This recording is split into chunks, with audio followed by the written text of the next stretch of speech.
Good morning po sa ating lahat. Weather update po tayo ngayong araw ng Tuesday, March 12, 2024. Sa kasalukuyan po yung mga weather systems na nakakaapekto pa rin sa ilang bahagi ng ating bansa. Yung hanging amihan or northeast monsoon na nakakaapekto dito sa may extreme northern Luzon area. Samantalang patuloy pa rin po yung pag-iral ng easterlies or yung mainit na hangin na nanggagaling sa dagat Pasipiko sa nalalabing bahagi ng ating bansa.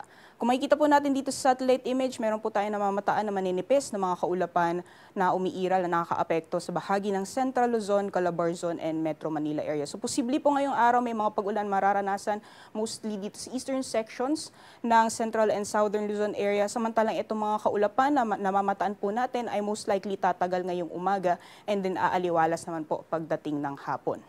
Sa nalalabing bahagi naman po ng ating bansa, meron din po tayo namamataan ng mga kaulapan na posibleng makaapekto sa silangang bahagi ng Mindanao area. So possible din po yung mga kalat-kalat mga pagulan, pagkidlat at pagkulog sa ilang bahagi ng Mindanao. And for the rest of the country, wala naman po tayo namamataan na makapal na kaulapan na posibleng magdala ng maghapon na mga pagulan sa anong bahagi ng ating bansa. So generally fair weather conditions pa rin po tayo ngayong araw, liban na lamang yung mga chansang isolated na mga pagulan.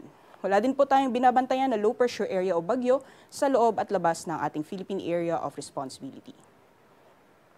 So magiging ilagay naman po ng panahon ngayong araw gaya ng nakita sa satellite image over areas ng Aurora at Quezon, posible pong makaranas ng scattered rain showers or thunderstorms o ito po yung mga kalat-kalat mga pagulan.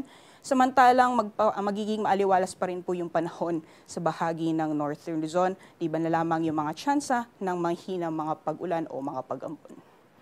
Sa nalalabing bahagi naman ng Luzon, magpapatuloy pa rin yung mainit at maalinsangang panahon, liban na lamang yung mga isolated rain showers or thunderstorms. And gaya po ng nakita natin sa satellite image kanina, yung mga kaulapan na nakakaapekto sa ilang bahagi ng Luzon area, most likely mararanasan po ng umaga and then naaliwalas na po pagdating ng hapon.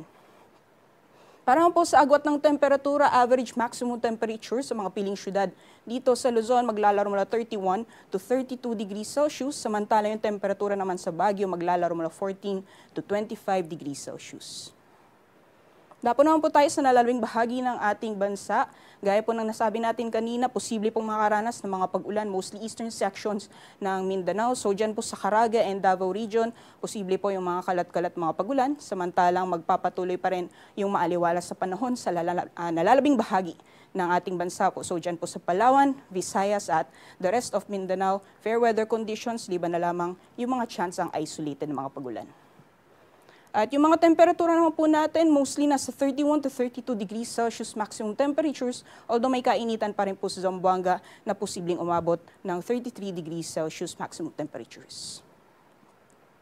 Sa kalagayan po ng ating karagatan, wala po tayong gale warning, iba yung pag-iingat lamang po sa mga planong pumalaot dito sa may Northern Luzon at silang bahagi ng ating bansa dahil nasa moderate to rough po yung sea conditions po natin. So asahan pa rin po natin yung posibilidad ng mga maalo na karagatan. Hanggang sa darating na Friday, sa magiging lagay naman po ng panahon dito sa Metro Manila, Baguio at Legazpi. So possible po na lalakas po ulit yung epekto ng hanging amihan makakaapekto sa hanggang dito sa may Southern Luzon. So possible po magiging maulap ang kalangitan sa Baguio City hanggang sa Thursday, may mga tsansa na may hina mga pagulan. Samantala magpapatuloy naman yung maaliwalas na panahon hanggang sa darating na Friday over Metro Manila area. For Legazpi City, bukas, posible pong magpaulan itong easterlies and then mag-aaliwalas naman po pagdating ng Thursday. Sa agwat po ng temperatura, mostly dito sa Metro Manila and Legazpi City, posibleng umabot ng 32 degrees maximum temperatures. And then yung temperatura naman, inaasahan natin sa Baguio City, maglalaro 14 to 24 degrees Celsius. Sa Visayas area naman, so mga piling syudad ng Visayas sa Metro Cebu, Iloilo at Tacloban, dahil wala naman po tayo namamataan na posibleng magdala ng malawakang pag-ulan sa mga susunod na araw ay magpapatuloy pa rin po yung generally fair weather conditions, liban na lamang yung mga tsansang pulo-pulo mga pag-ulan. At yung agwat naman po ng temperatura, yung maximum temperatures for Metro Cebu, Iloilo at Tacloban, posibleng umabot ng 32 degrees Celsius hanggang sa darating na Friday.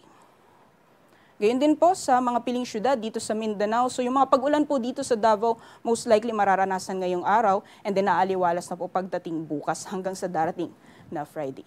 Agwat naman po ng temperatura, nasa 32 to 33 maximum temperatures for Metro Davao and Zamboanga, and yung Cagayan de Oro naman posibleng umabot ng 31 degrees Celsius.